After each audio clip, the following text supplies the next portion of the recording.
সম্প্রতি ভারতের বিরুদ্ধে রণ আবহের ব্যাপারে সরাসরি পাকিস্তানকে সব রকম ভাবে সাহায্য করার তুরস্ককে বয়কট শুরু করেছেন ভারতীয়রা।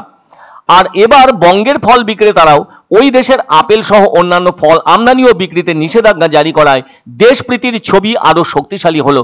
এ ব্যাপারে সে কথাই শনিবার জানালেন জলপাইগুড়ির ফল বিক্রেতারা। তবে আগে আনা তুরস্কের কিছু আপেল তো স্টক হিসেবে রয়েছে, কিন্তু ক্রেতারাও সেই আপেল কম দামে দিলেও নিতেও চাইছেন না বলে অভিমত ফল বিক্রেতাদের।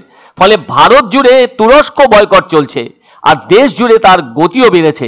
তবে বেশ কিছুদিন আগে থেকেই তুরস্কের আপেলের প্রতি নাক সিটকানো শুরু হয়েছে ভারতীয়দের। এদিকে ফল বিক্রেতারাও তুরস্কের আপেল বিক্রি নিয়ে দারুণ দুশ্চিন্তায় পড়েছেন।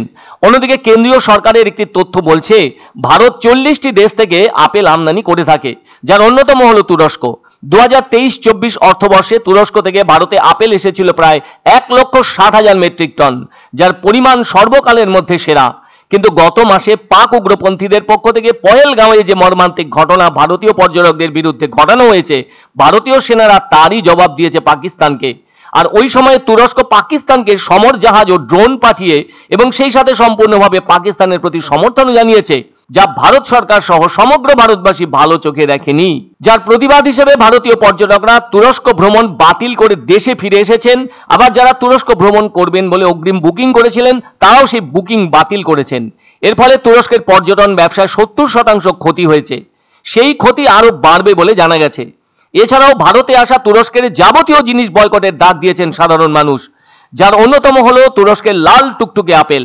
আর এদিকে বাংলার ফল ব্যবসায়ীরা জানিয়েছেন তারা হিমাচল প্রদেশ, উত্তরাখণ্ডের আপেল তো নিয়েই থাকছেন, তাছাড়াও ইরান সহ অন্যান্য দেশ থেকেও আপেল আমদানি করে থাকছেন। বাংলার ফল বিক্রেতাদের অভিমত, তুর্কি আপেলের চাহিদা প্রায় 50% এই মুহূর্তে কমে গিয়েছে আর ক্রেতারাও এখন তুরস্কের আপেল বয়কট করেছেন। অথচ সারা বছর যত আপেল বাংলার বাজারে বিক্রি হয়ে আসছিল তার 80%ই ছিল তুরস্কের আপেল। এদিকে পুরানো স্টক তো আছে তুর্কি আপেলের, সেগুলোর যে কি হবে তা বুঝেই উঠতে পারছেন না ফল বিক্রেতারা। তবে জলপাইগুড়ির ফল ব্যবসায়ীরা সিদ্ধান্ত নিয়েছেন আর তারা তুর্কি আপেল বিক্রি করবেন না। এদিকে জলপাইগুড়িতেও তুর্কি আপেলের চাহিদা ছিল তুঙ্গে। কিছুদিন ধরে 200 থেকে 250 টাকা কেজি দরে বিক্রি হচ্ছিল তুর্কি আপেল। ক্রেতারাও সেই আপেল দাম দিয়ে স্বাদের কারণে কিনেও নিচ্ছিলেন। আর আজ এক লহমায় সেই সহজ সুন্দর ভালোবাসার ছবিটি এক অদ্ভুত সিদ্ধান্তের ফলে বদলে গেল, যার ফলে ওই দেশের অর্থনীতিতে 12টা বেজেই গেল। বলা যায় ভারত সরকার ভালো করে বুঝিয়ে দিয়েছে পাকিস্তানকে সমর্থন দেওয়ার কিংবা ভারতের বিরুদ্ধে থাকার ফল কি হতে পারে ওই দেশটির। অথচ বছর কয়েক আগে ভূমিকম্পের কারণে বিপর্যস্ত অবস্থায় পড়া তুরস্কের পাশে প্রথম ভারতই দাঁড়িয়েছিল, সব রকম ভাবে সহায়তাও করেছিল। সেটা ওই দেশের সরকার এবং নাগরিকরা ভুলে গেছে।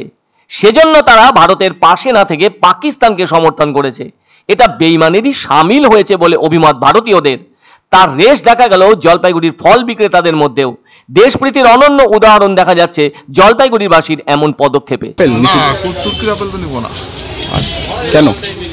যেহেতু তুর্কি আমাদের ভারতের সাথে বিরোধ করতেছে, পাকিস্তানের সাথে সাথে অন্য আপেল নিয়ে সাথে যাবো নিশ্চয়ই। তুর্কি যেহেতু পাকিস্তানকে সাপোর্ট করেছে, এর জন্য আমরা এগুলো বন্ধ করেছি। আমরা সব কাশ্মীর আপেল বেচছি।